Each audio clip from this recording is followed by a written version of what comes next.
হে hi hello দেয়ার, কি খবর সবার? আজকে নিয়ে এসেছি টোটালি দাদাগিরি চলচ্চিত্রটি। আপনি যদি এই সম্পূর্ণ ভিডিওটি দেখেন তাহলে আপনি মুভিটি কোথায় এবং কীভাবে দেখতে পাবেন তা আজকে এই ভিডিওতে আমি দেখিয়ে দেব। তার আগে মুভিটি সম্পর্কে আমরা কিছু আগে জেনে আসি। এই মুভিটি হলো ভারতীয় একটি বাংলা ভাষার অ্যাকশন কমেডি চলচ্চিত্র, যা প্রতীকিত বসু পরিচালিত এবং মহেন্দ্র সেনী প্রযোজিত। এই ছবিটি শ্রী ড্যাক্স ফিল্মসের ব্যানারে 19শে জানুয়ারি 2018-তে মুক্তি পায়। এতে প্রধান চরিত্রে অভিনয় করেছেন যশ দাশগুপ্ত ও মিমি চক্রবর্তী।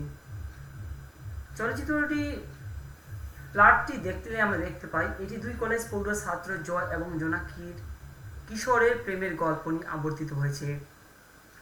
জয় একজন ইঞ্জিনিয়ার ছেলে।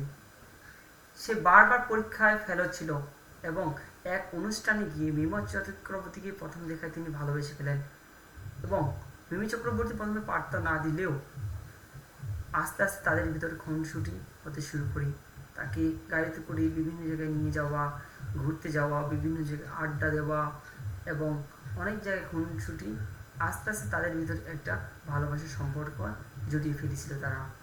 জোনাকির বাবা ছিল সেই কলেজের প্রফেসর এবং তাদেরকে প্রেম ভালোবাসা যদি না করে তার জন্য তারা সে রুখে দাঁড়িয়েছিল।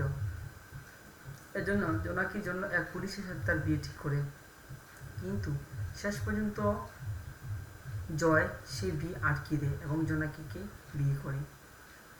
এখন কথা আসি মুভিটি কোথায় দেখতে পারবেন। গাইস, কোনো প্রকার বাংলা মুভি আপনি কোনো প্রকার অফিসিয়াল বা কোনো সোশ্যাল মিডিয়াতে খুঁজে পাবেন না। যদি দেখতে হয় আপনাকে সরাসরি টিভিতে গিয়ে দেখতে হবে। টিভিতে অনেকগুলো চ্যানেল আছে, তার ভিতরে কালার্স বাংলা, আরও এসকে মুভি, আরও অনেকগুলো চ্যানেল আছে, সেগুলো দেখতে পারবেন। অন্যথায় আপনি কোথাও দেখতে পারবেন না। ধন্যবাদ।